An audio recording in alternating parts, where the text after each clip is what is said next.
Hello and welcome back to another episode of Nick Tiffany's Movie Reviews in web and print format. We've got audio podcast format on all streaming services and in video on YouTube. Today we're talking about Bill Pollard's latest film, Dreamin Wild. The first time I was introduced to Bill Pollard was, I think, 2015 for the South by Southwest Film Festival. He had his movie coming out called Love and Mercy, which was the story of Brian Wilson and the Beach Boys, and kind of this look at both a younger Brian Wilson and then kind of like a present day Brian Wilson, and kind of telling the story of this tortured genius who, musically was on a level that nobody could really compare. And I mean, the stuff he was doing, the things he was creating for the band, the sounds, the arrangements with all these different studio bands was exceptional. I love the movie. It was one of my favorites of that year. So when I saw that he was directing another movie and that it was also kind of music based, I was like, hey, I'm in. Whatever he wants to do. It was kind of like when I saw Sing Street and Begin Again. I was like, whatever you're doing, I will go see these movies. And so Dreamin Wild also is actually, weirdly enough, I live here in Washington State. This is about a couple of brothers, the Emerson Brothers, Donnie and Joe, played by Casey Affleck and Walton Goggins. And what this is a story of two brothers who grew up in the 70s, released an album as teenagers, kind of at the end of 79, and then nothing. Nothing happened with it until decades later. It was about 2008. And Light in the Attic, it's this music production group out here, this record group out in Seattle. They heard the album somehow. It had been picked up in an old vinyl shop somewhere out in Spokane, Washington. And so all these collectors kind of started passing this album around like, this is pretty damn good, You got to listen to this. We got to get this on the East Coast. We got to get this to other people all over the place. And these brothers, I mean, they're living off the grid for the most part. Not totally, but Fruitland, Washington, which is a little ways out of Spokane. The two of them grew up on a farm, working for their father, who's played by Beau Bridges. This is exactly the kind of movie that I'm always like. I feel like for whatever reason, I'm your I'm your target audience when it comes to music, musical movies, musical biopics, anything of the sort. And Dreamin Wild is no exception. This is a film that really, at its core, is kind of about this idea of working for something your entire life and never really feeling like you broke through, never feeling like you got the recognition that maybe you deserved. And for Donnie, Casey Affleck's character, he is highly regarded in the film as kind of the musical genius of the family. Taught himself how to play piano, the trumpet, guitars, drums, taught himself to mix and to master all of these impressive things. And, he's doing these all on his own. Obviously, he can't do it all. And so his brother Joe kind of learns how to play the drums. The parents get him a drum kit and a guitar. And so Joe learns the drums and learns to play with his brother. And slowly over time, you kind of see how this just kind of takes over their lives. Hey, we'll work the field during the day. We'll eat our supper. We'll do whatever. And then we're going to go spend as much time as we can making music. And so, the boys pour their heart into this. Their father gives up so much to try to help them with this career, with this goal. They make their album, Dreamin Wild. And that was that. Nothing ever came of it outside of maybe their little community. They didn't really have much internet or television or radio out there for the longest time. And so it was really interesting kind of looking at the influences they did have that kind of inspired Donnie, because I mean, the music in this movie is crazy. I mean, I'm listening to it and I was like, there's no way this is like a 17-year-old kid singing this song. I mean, it's bluesy, it's jazzy, it's folksy. There's some country in there. I mean, it is deep. And these lyrics, I mean, you're listening to it as it washes over you and you're like, no freaking way some teenagers created this. This is like, it's insane. The production is fairly minimal in the sense that, you're only using 2 or 3 instruments most pretty much. So it's not quite the orchestral kind of combo that Brian Wilson was working with, but I see and I heard the same kind of draw I feel like that the director felt in terms of like, wow, I kind of want to shine a light on this side of both music, genius, the burden that can kind of come with it sometimes. Because, Donnie, I mean, he's a perfectionist. He was the one that kind of kept with music for his life. Eventually met his wife, Nancy, played by Zooey Deschanel, and the two of them write and play music together. And so, the way the story starts is it's just this guy, Matt, played by Chris Messina, comes up to them. They get a call. Hey, I don't know how to tell you this, but your album's being passed around.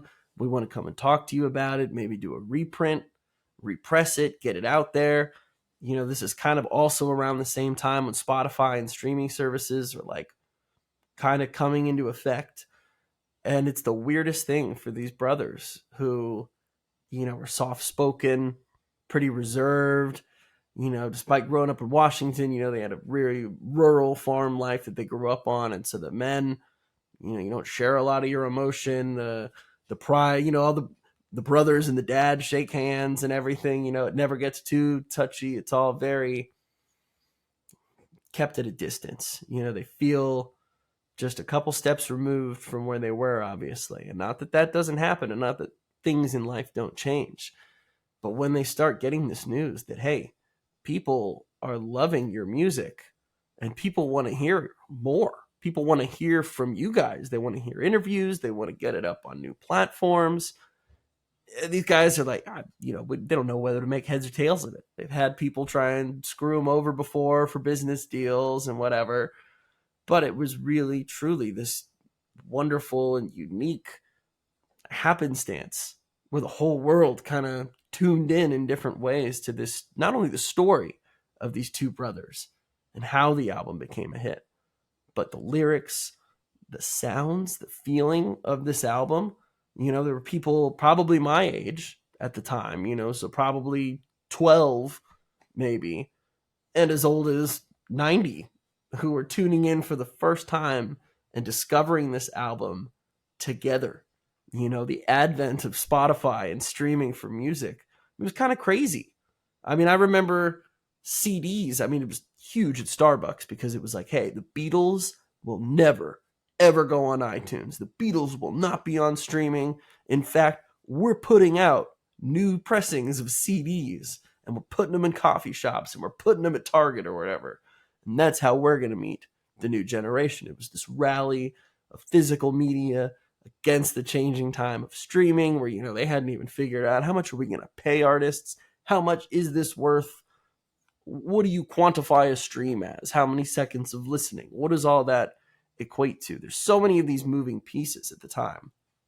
But the benefit of that was that people like me, who obviously enjoyed the music of my time, sure, I was able to step back and I was able to go and listen to music and discover songs and artists that I'd only really heard of, I'd only heard a couple songs of, or just completely new discoveries that grabbed a hold of my ears and it was like, what am I listening to? How is this not on the radio? Obviously it's 20, 30 years old, but it was like, oh my God, this is an incredible opportunity, not only to showcase and share music, but for these artists to kind of get this second wind. I say we, my dad and I, we always kind of talk. We've gone to many, many shows out of the White River Amphitheater here in Washington. And the idea is the bands that play there are kind of like it's the second or third last tour for all these old rock stars. We've seen Journey there. I think they saw In Excess. We saw the Doobie Brothers, Styx, all these different bands. And, I'm always the youngest guy there, usually. Maybe not anymore, because hopefully other young kids have good music sensibilities and understand talent when they hear it. But going to these shows, I'm like, dude, these guys are like 75 years old, rocking up on stage, having a good time. The crowd's loving it. And it's like, there is a market for it. I mean, truly, technology has changed some things for the better.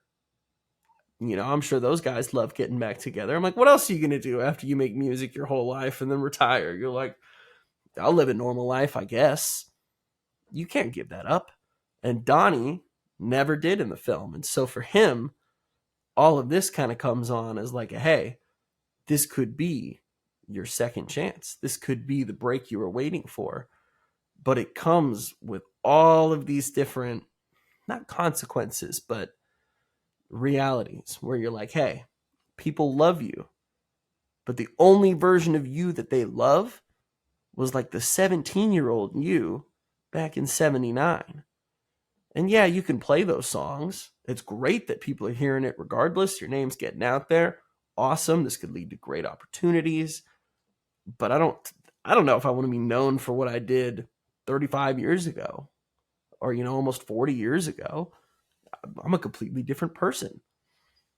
And Joe, he's just kind of flabbergasted by it all. It's like, wow, this is, heck, if they want us to perform together, I can get my drumsticks and start practicing, and maybe we could start hanging out again and do this. And so it's a really multi-layered film, I feel like, in a very positive way, because there's so much focus on emotion, on resentment, on personal conflict, and just feeling like, do I deserve this? This is something that I've always wanted, but now that it's happening, I think that it was going to happen this way. This was never how I imagined it. And so it presents the brothers just with a really interesting opportunity and struggle, both to reconcile, come back together, figure out the next move, but then also figure out, okay, well, what do I really want to get out of all of this? The music, it's top notch. They use old recordings of the Dreamin Wild songs paired with some newer renditions. I was kind of like, is that Casey Affleck singing right there? I don't think so. It looked like it. They did do a good job, I feel like, of making it look like it was him. And maybe I'll be proven wrong. If I'm wrong, I'll own it. But I went and I listened to the music after the movie, first listening to the original album and then some of the re-releases in the last 5 or 10 years. And it is just wonderful, wonderful music. It was not I've been listening, Travis Scott's got his new album, Post Malone's got a new album, Carly Rae Jepsen dropped some new music. So, I've been listening and rotating some of that. And then I'm leaving the movie and it's kind of dusk out. And I was like, you know what? Let's listen to the Emerson Brothers. Let's listen to Dreamin Wild. And it was just so relaxing, so enjoyable, and just so not what I'm used to listening to, and certain sounds that I think not many people are used to listening to. I listened to it kind of when I was writing my review for this, kind of thumbing through my different thoughts. There's a few moments, not moments, but I would say there's a few portions of the film where the pacing kind of slows down a little bit, and you're like, okay, come on, I gotta, inject it with a little bit of life here. I don't know if it necessarily needed to be almost 2 hours. I think they certainly wanted to give the story and the characters the time to fully breathe and to really kind of circle around on the different relationships as well. When the boys were younger with their father versus kind of when they're older. But by and large, I really did enjoy this movie. It's playing in a limited release right now in theaters. I'm not sure what kind of streaming life it's going to have outside of here. If you could see it in the theaters, I would recommend it. Especially, again, I'm coming at this as a fan of music, as a fan of like music history, and just I think a really kind of unique story that represents a larger shift in the whole music industry as a whole. Casey Affleck was phenomenal. Walton Goggins is really, he's kind of timid. He's very subtle. It's this, God, he's like the epitome of, I just want to be here doing this with you because you're my brother. It's like, I know this means more to you. And I know I'm not even a Ringo Starr, but, getting to do this is like one of the most important things that's ever happened in my life. And so there's a lot of touching moments that I think really speak about humans as a whole and just the cyclical nature of life and the things you come back around to, family being one of those things. That's also stressed in this film. And so I really enjoyed this. I don't know if it cracks my best of the year necessarily, but it is certainly a worthwhile story that led me to just some brilliant, incredible music. And then, of course, the great thing about Spotify and stuff now is they're like, well, you like this? How about we play you some more music kind of like this? And it was like, dude, I'm listening to my albums. I'm like, is this still the same album? And I'm like, no, this is something different. It sounds familiar, but it was totally brand new to me. I mean, of course, it's something from the 70s, but that's the best part of a good movie and the best part of a good album. You've got all this connective tissue to different artists, to different, we're lifting on this person's film, or we're going to kind of reshoot this iconic moment, or we're going to sample this incredible beat from a song. And it just kind of births these new lives generation after generation. So I think for the historical purposes and maybe my Washington bias, I would say go check this out in theaters if you can, if you'd like. I know that there's a lot of really great stuff in theaters right now. So I understand if you don't get around to it, but when this hits digital, when this hits streaming, I think you should absolutely seek it out. Keep your eye out for Bill Pollard. I could always use more musical movie biopics, so we can only hope. Thank you again for listening, you guys.